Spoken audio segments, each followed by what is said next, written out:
Principal of mathematical induction क्या है भाई? क्या है ये चैलेंज जिससे सभी प्रॉब्लम्स को प्रूव किया जा सकता है जो कि इंटीजर्स या पॉजिटिव इंटीजर्स के लिए वैलिड हो। ध्यान से देखिए, the principle of mathematical induction using inductive step. इसमें दो की स्टेप होते हैं, एक इंडक्टिव स्टेप और क्या रहता है, इंडक्टिव हाइपोथेसिस। ठीक है। नाउ फोकस हियर क्या है, अगर मुझे मान लो कोई रिजल्ट प्रूव करना है जो कि इंटीजर्स के लिए शो करना है, पी एन है, या नेचुरल नंबर्स के लिए शो करना है इन्वॉल्विंग नेचुरल नंबर्स एन। ठीक है ना। तो मुझे पी एन रिजल्ट को शो करना है, गिवन स्टेटमेंट है पी एन, उसको शो करना है जो कि नेचुरल नंबर्स के लिए है। तो मुझे क्या करना चाहिए, P one N equals to one के लिए चेक करना चाहिए। अगर पी वन ट्रू है तो वो क्या है, मेरे पास इंडक्टिव स्टेप है, इंडक्टिव स्टेप है, उससे स्टार्ट हो रहा है, पी वन ट्रू है। ओके, इसे मैंने सही कर दिया। ठीक है ना। अब मैं इंडक्टिव हाइपोथेसिस बनाऊंगा। इंडक्टिव हाइपोथेसिस क्या कहती है कि मैं के एन इक्वल्स टू के वेयर सम पॉजिटिव इंटीजर है, इसके लिए सही मानूंगा और उसकी हेल्प से एन इक्वल्स टू के प्लस वन के लिए ट्रू मानूंगा। पी के ट्रू है, अगर if pk is true implies pk plus 1 is true, ये है कोर स्टेप। अब इन दोनों की हेल्प से मैं ये शो कर दूंगा the result is valid for all natural numbers. The result is valid, the result is valid. कैसे होता है जो उसको समझिए जरा, रिजल्ट इज वैलिड कैसे होता है। दूसरी बात ये है कि पहली बात मैंने पी वन शो किया, उसके बाद पी के ट्रू माना, पी के ट्रू माना और पी के ट्रू को पी के प्लस वन निकाला और पी के true implies if pk is true, inductive hypothesis is true, that implies pk plus 1 is true। यही क्या है मेरे पास, इसी की हेल्प से मैं सभी के लिए शो कर सकता हूँ। अब इसको आप नहीं समझ आएगा ऐसे तो मैं एक सिंपल सा बहुत जबरदस्त एग्जांपल देता हूँ, इससे यहाँ से समझ में आएगा। मान लो मुझे सीढ़ियों पर चढ़ना है, आपको दो चीजें अगर आती हैं, पहली सीढ़ी पर चढ़ना आता है, that is equal to P one is two, पहली सीढ़ी पर चढ़ना आता है। और ट्रांजिशन स्टेट करना, अगर आप पांचवी सीढ़ी पे हैं तो छठवीं पे जाना आता है, सातवीं पे हैं मतलब के भी सीढ़ी पे हैं तो के प्लस वनवीं सीढ़ी पे जाना आता है। तो निश्चित तौर पे आप कितनी भी ऊंची चढ़ाई हो वो कर पाएंगे, एन के लिए वो रिजल्ट वैलिड होगा। वही है inductive hypothesis, principal of mathematical induction. कैसे भाई, ये ट्रांजिशन हमें आता है, pk is true implies pk plus 1 is true, it means this transition is valid। अब देखिए p1 is true और ये ट्रांजिशन वैलिड है तो 1 की हेल्प से मैं क्या कह दूंगा, p1 तो मैंने शो किया है, लेकिन ट्रांजिशन जानता हूं p1 ट्रू क्या इंप्लाइज करेगा, p2 ट्रू, p2 ट्रू क्या इंप्लाइज करेगा, p3 ट्रू, p3 ट्रू क्या इंप्लाइज करेगा, p4 ट्रू। तो अगर मैं पहली सीढ़ी पे चढ़ना जानता हूं, साथ में मैं एक सीढ़ी से दूसरी सीढ़ी पे कूदना जानता हूं, जिसका मतलब होगा फर्स्ट से सेकंड पे कूदूंगा, सेकंड से थर्ड पे, थर्ड से फोर्थ पे, फोर्थ से फाइव पे, फाइव पे सिक्स पे, मैं हर सीढ़ी पे स्टेप बाय स्टेप जा सकता हूं। इट मींस अगर मुझे कोई result principal of mathematical induction से शो करना है तो इसका मतलब क्या है, पहले मैं वन के लिए ट्रू मानूंगा, फिर ट्रू करूंगा, शो करूंगा, एंड उसके बाद inductive hypothesis I H, inductive step है आई एस है ये, और पी के टू मान के पी के प्लस वन शो करूंगा और उसकी हेल्प से शो कर दूंगा कि due to with the help of principle of mathematical induction the result is valid for all natural numbers। okay, मान लो using the principle of mathematical induction ये मुझे शो करना है, 1 3 3 स्क्वायर 3 जीपी है, वैसे ज्योमेट्रिक प्रोग्रेशन आप सीखेंगे।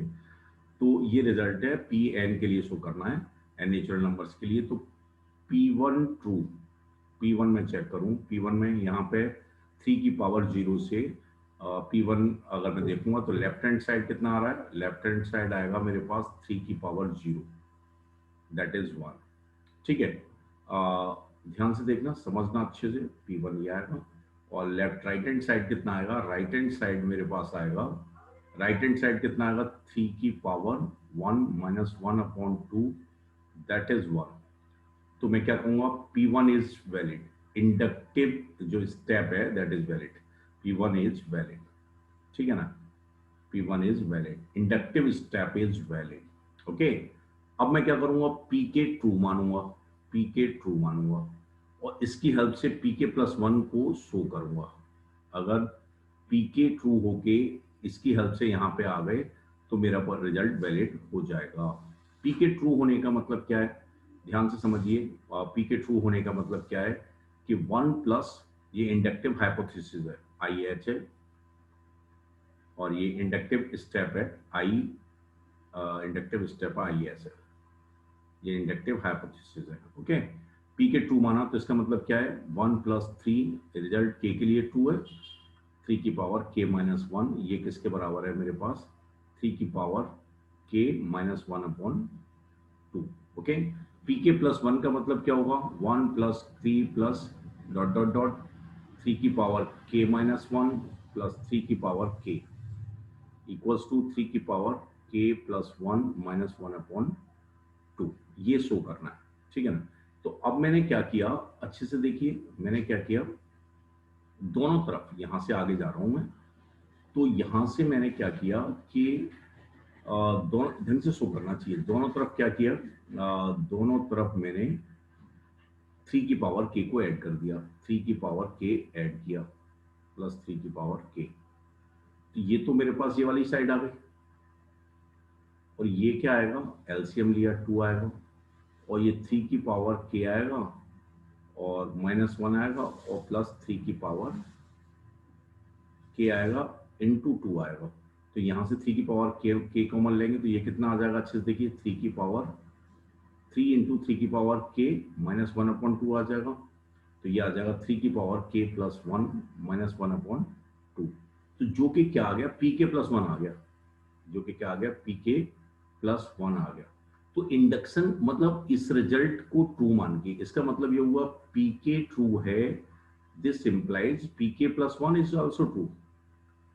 द रिजल्ट, ये ट्रांजिशन स्टेप है, इंडक्शन हाइपोथेसिस की हेल्प से मैंने ये शो किया कि if result is valid for k, then result is valid for k+1 too. तो इन दोनों को मिला के भाई, P1 इंडक्शन स्टेप है, इंडक्शन जो स्टेप है इंडक्टिव स्टेप था, और पीके ट्रू है, pk+1 ट्रू है, तो दैट्स वाई पहला सही है, और ट्रांजिशन करने वाला स्टेप भी सही है। तो मैं कह सकता हूं कि by the principle of mathematical induction result is valid for all natural number. इसकी हेल्प से मैं क्या कह सकता हूं, साइमल्टेनियसली ये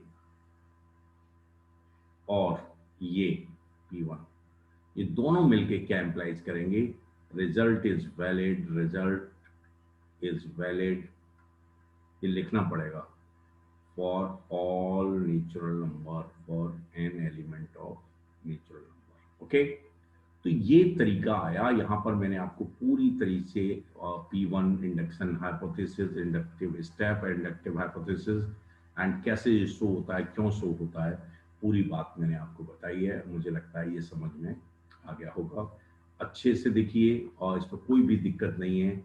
खास बात क्या होती है, एक P1 शो करना पड़ता है, इसके बाद pk ट्रू मान के pk+1 शो करना पड़ता है, और इन दोनों को साइमल्टेनियसली अगर हम कह देते हैं तो उन दोनों की हेल्प से मैं ये कह सकता हूँ result is valid for all natural number. तो ये प्रूव करने का तरीका नहीं है, इससे कोई रिजल्ट दिया है तो उसको हम वेरीफाई कर सकते हैं, करेक्ट है कि नहीं है, या शो कर सकते हैं, उसकी वैलिडिटी शो कर सकते हैं। मुझे लगता है इसमें कोई भी दिक्कत नहीं है, और ये समझ में आ गया।